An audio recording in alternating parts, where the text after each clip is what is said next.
Okay, the last time that we met, we talked about some of the different IPv6 addresses that we will see.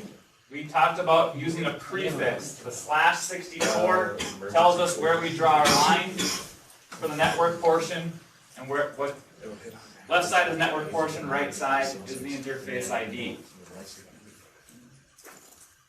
We talked about some of the different addresses that we will see out there. We talked about unicast. And with the unicast, we have global unicast, link local or loopback, unspecified, unique local, and the embedded IPv4. Today we're going to talk specifically about the link local address. With the link local address, when you see FE80, any FE80 address is a link local address. Okay, so when you see that FE80, think to yourself, that is link local. And I can only use that to communicate within my local link or within my local network, my local subnet. A lot of times, the default gateway address for PCs, servers, and printers will be the link local address that is assigned to a router. Okay, the link local address that is assigned to a router. This link local address is going to show up automatically on any IP version 6 interface or device that is turned on and configured. So our computers currently have a link local address. So if you go to your command prompt real quick and you do an ipconfig, we looked at this the other day, but we have a link local address for your wireless. So mine's FE80 :49D6 :7C05 :2868 :608. If you guys tried to ping that address, it should be successful. I have my firewall off. But we're all in the local link, we're all in the same network. You would be able to ping that address. The actual range for a link local, as far as the first hectet is concerned, is between FE80 and FEBF. But we're almost always going to see that FE80. So again, FE80, link local, allows us to communicate in our local link. It's an address that shows up automatically on an IPv6 configured interface or device.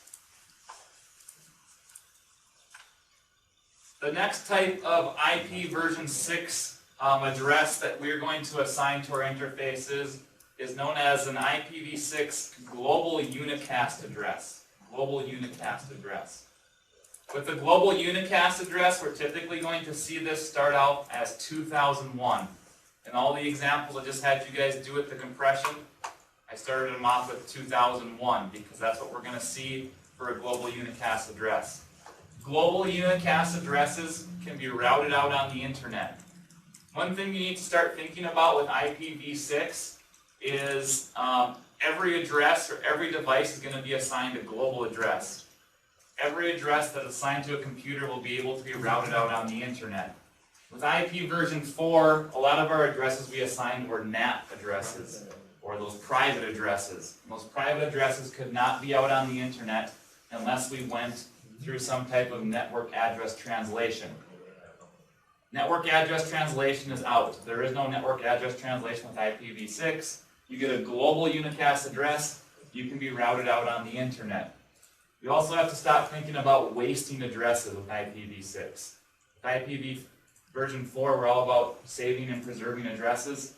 IPv6, don't worry about wasting addresses because there are so many of them.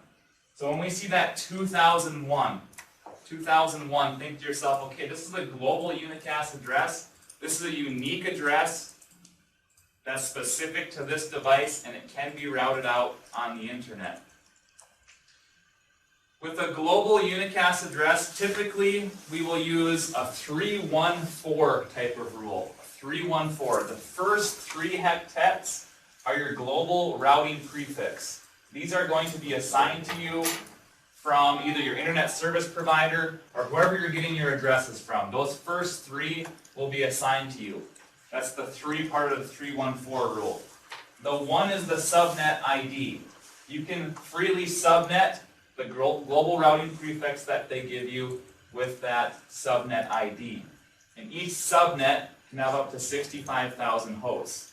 So if you're a customer for Mid-Continent, and Mid-Continent's going to start giving you an IP version 6 address, you can freely subnet that and have 65,000 devices on your network. The last 4 hextets of the last 64 bits, so 3 hextets, 1 hextet, 4 hextets, represents the individual interface ID, or the individual computer. So that's the 314 rule with our global routing prefix.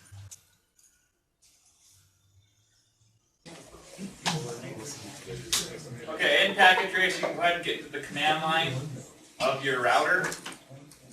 And the first question about continuous configuration dialog, we want to type in no. We do not want to get into setup mode. I'm going to get into privilege mode and then config T. And then I'm going to get into my fast Ethernet 00. So type in int fa0/0. The first thing I'm going to do is I'm going to enable IP version 6 on this interface. So I'm going to type in IPv6 enable and hit enter. Can anybody tell me what happens when I enter in that command? What address do you automatically get when you turn on IP version 6 on any device or interface? Your link local address. So when you configure IP version 6 on any interface, whether it's a router interface, you configure it on a Windows machine, you're going to get a link local address. So if I type in do show IPv6 int brief, I can see now that my fast Ethernet 00 has a link local address, FE80. When I see FE80, I know that that is a link local address. Okay? Notice my fast Ethernet 01 does not have an IP version 6 address because IP version 6 is not enabled on it yet. So our link locals are used to communicate within our local area network. That's typically going to be the default gateway address for a PC that's using this router as the default gateway. And then the global unicast address, which we'll set up here in a minute, is what's used globally out on the internet, used to be routed out on the internet. So inside of their interface, which we are, I want to type in IPv6 add for address.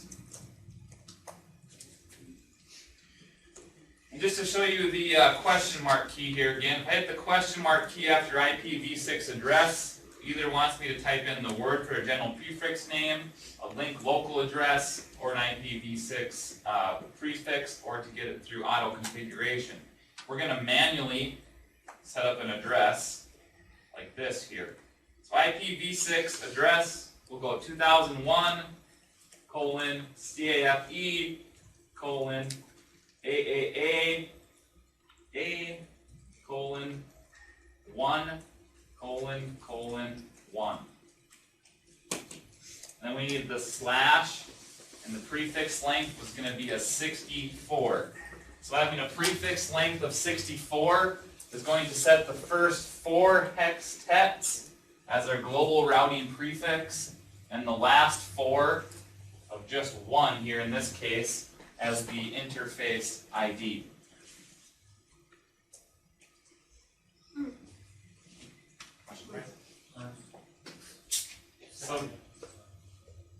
So now if I type in do show IPv6 int brief, I can see that I have my link local address and I also have my global unicast address. There's one more command that we need to do on a router to make it an IP version 6 router, and that's out of the interface. So I'm going to type in exit, and that's our IPv6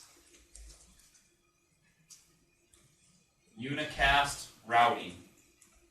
IPv6 unicast routing. That turns routing on for IP version 6, and it also is going to enable that Slack process for us.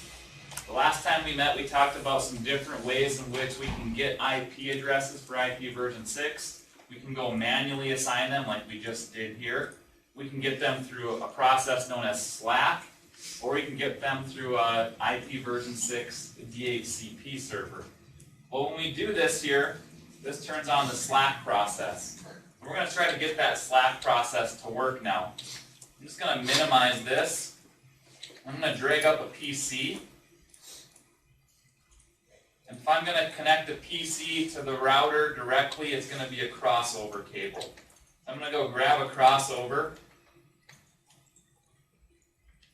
And I'm going to go from the PC's fast Ethernet 0 to the router's fast Ethernet 0/0. We missed one step back on our interface up here, didn't we? What did we forget to do? No shut. Yep, forgot to turn it on. I need to do that. I need to go back into my interface FA 0/0 on the router and do a no shutdown to turn it on. Okay, if you click on your PC and you go to the desktop tab and you go to the command prompt, if you type in right now, I think it's IPv6 config.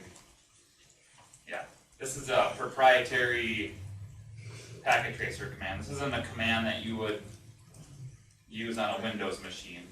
If I type in IPv6 config, I can see right now that all I have is that link local address. So I know it has a link local address because it's FE80. It also is labeled link local.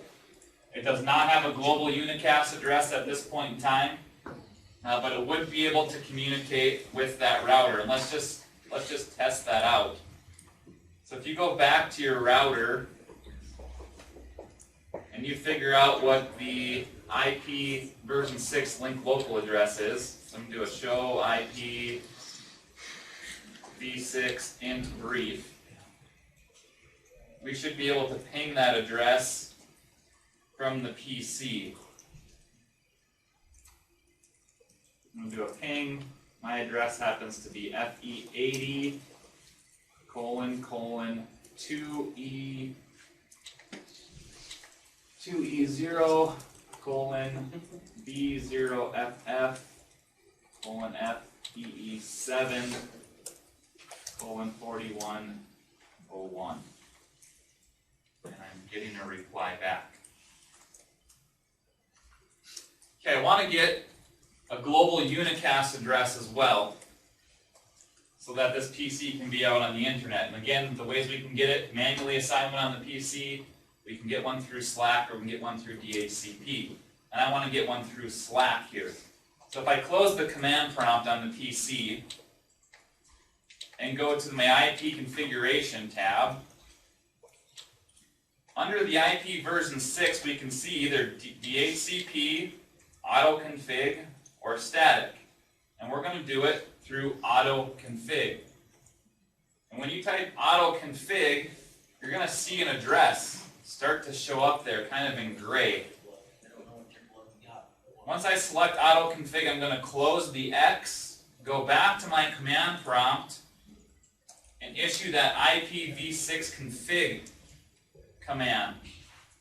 And what I see here is that it automatically got an IP version 6 unicast address for me right through the Slack process. I didn't have to go in there and manually assign it. What it did is it took that global routing prefix that I had set on the router. If I look at my router, that's the same prefix because I use the /64, 2001 CAFE AAA1. This starts with the same thing, 2001 CAFE AAA1. And then what it uses is it uses the EUI64 process. If you remember, for the interface ID, what it does is it takes the MAC address, it flips that 7th bit, so it was a 0, it became a 2, it inserts FFFE right into the middle, and then uses the other part of the MAC address. So if I Not sure if this works in packet trace, but I'm going to try to find my MAC address. ipconfig/all. There it is.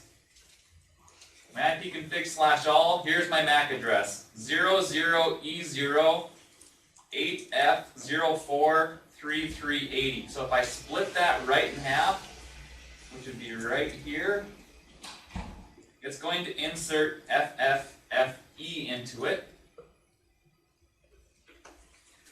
Here's the FFFE, inserts that right into the middle of the MAC address.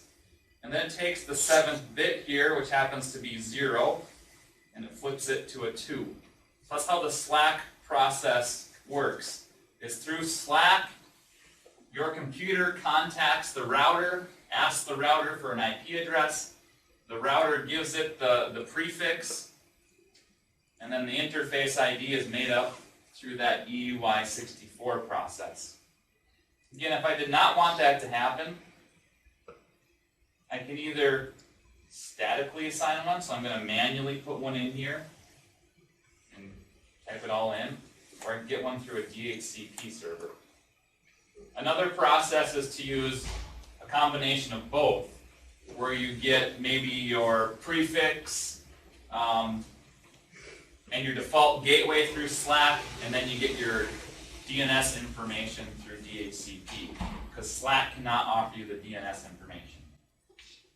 Okay, our link local addresses on our Cisco routers are automatically generated for us. As soon as I enabled IPv6 on my fast Ethernet 00, this link local got automatically generated for me. But I can also manually assign that one as well. So if I go into my config T mode, go back into my interface fast Ethernet 0/0, I can type IP address FE80::1, and then I use the keyword at the end, link, IPv6 address, my fault. IPv6 address FE80::1 link local. So now if I do a show IP int brief IPv6 int brief, I can see that the link local is FE80::1. And you may just want to do that, manually set your link locals, because that link local becomes the default gateway for all PCs in your network. And it may be easier for you just to type in the default gateway of FE80::1 than having to type in what it was set to before, which was FE80::2E0:B0FF::FEE7:4101. So a lot larger there. Okay, we're going to talk a little bit about multicast. We said with IPv6 there are no broadcast addresses. Instead, we have some multicast addresses that we need to be aware of. And there are two types that you need to be aware of. There's the assigned multicast, and then there's the solicited node multicast. The assigned multicast address is going to be assigned to a device or a computer based upon certain criteria. For example, there is the all nodes multicast address, FF02::1. When we start to see FF02, that should trigger to you, that's multicast. FF02 is multicast. FFE80, that's our link locals, and 2001, that's our global unicast. So we're going to start to see kind of these same numbers over and over again. 2001, that starts with 2001, that's a global. FE80 is our link local, and the FF02 is our multicast address. So every single device that has IPv6 enabled is going to be part of this FF02::1 multicast address. So when I want to send a message to every device running IPv6, instead of sending to a broadcast like I did with IPv4, I send to that FF02::1. The other one that we need to be aware of is FFO2::2. We have ::1, which is everybody, and ::2, which is the all routers multicast group.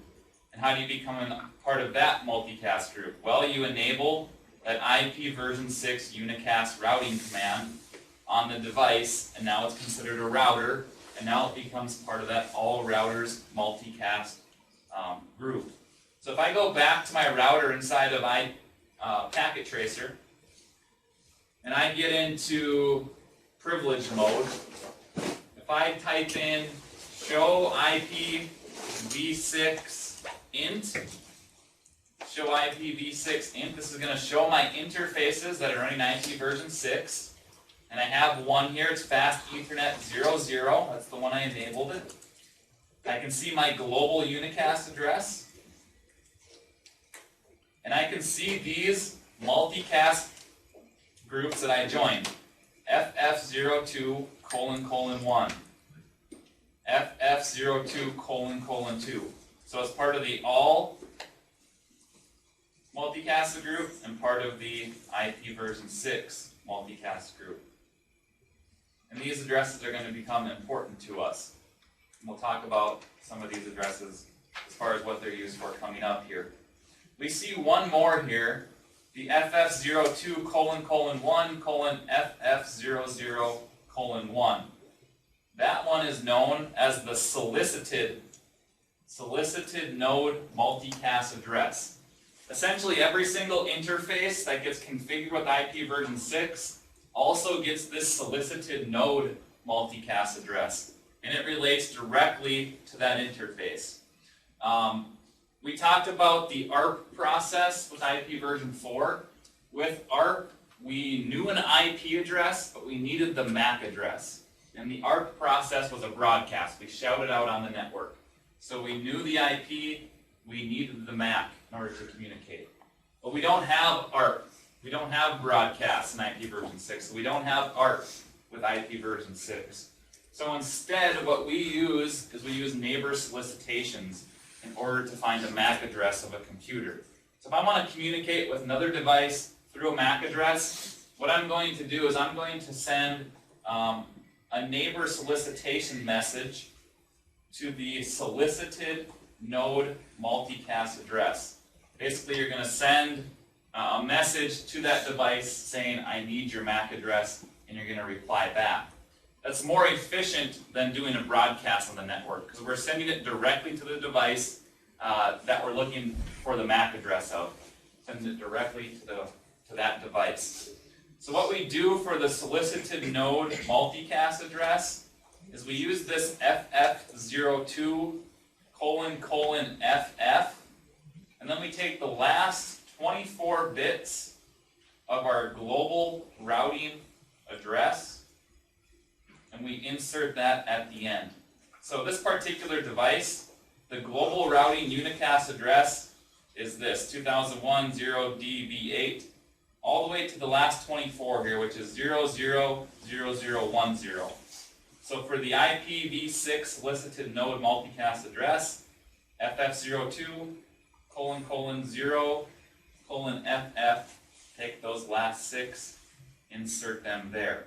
So if I look at my router on Packet Tracer, here is my global unicast address. The last 6 of these would be all zeros, and then 1. So I'd have 5 zeros and then a 1. So that solicited node multicast address turns into FF02::1:FF, which is always going to start with. And then we take the last 6, which were 5 zeros, and then the 1, and we insert that at the end. And that's used for our solicitation messages.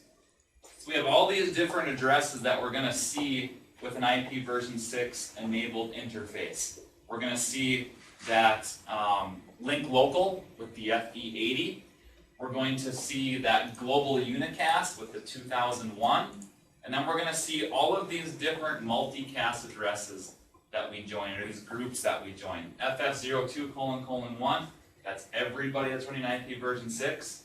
This is a router, so it joins the FF02::2, and it also joins the solicited node, FF02::1:FF00:1. So at the very minimum, you're going to have at least a link local and your all nodes multicast. On a router, you're going to have at least the link local, the all nodes, and the all routers.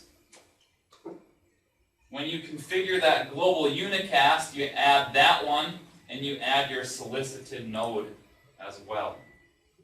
So we have a lot of different addresses that we're all listening for in IP version 6. So let's talk a little bit about how those multicast addresses are used. Through IP version 6, we use ICMP. In ICMP, typically we think about pinging. Ping traffic's ICMP traffic. But with IP version 6, we have a few other messages that go along with ICMP. The first are our router solicitations and our router advertisements. Through router solicitation, that's our Slack process. We're asking for a router to give us IP address information. So when we want to solicit a router, we're going to use that FF02::2 address. We're looking for a router, so we send it to the multicast address of all routers. So that's where that address comes into play. Then, when that router responds back to us to that router advertisement message, he's going to respond back to the FF02::1, the device, or the all devices. So we have those multicast addresses working for us here with our router solicitations and our router advertisements.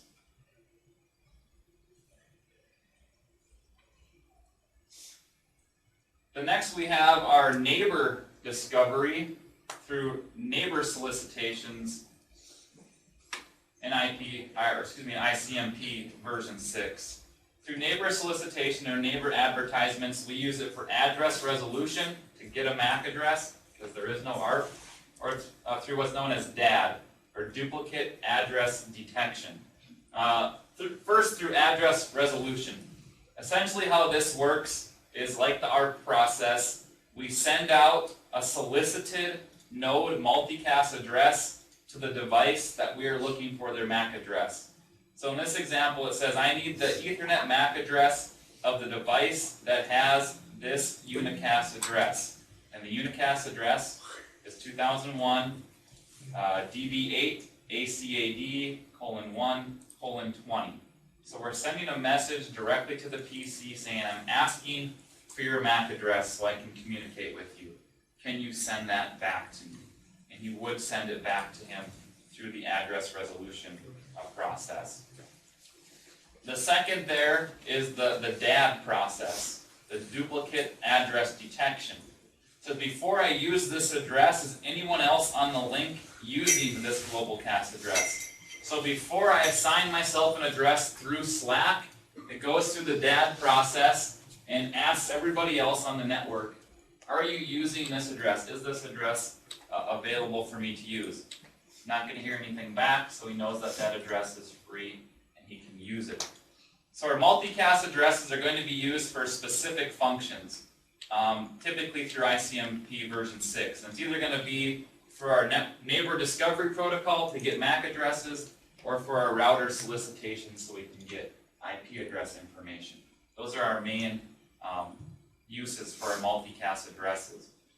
Other uses are also for the DAD, or that duplicate address detection.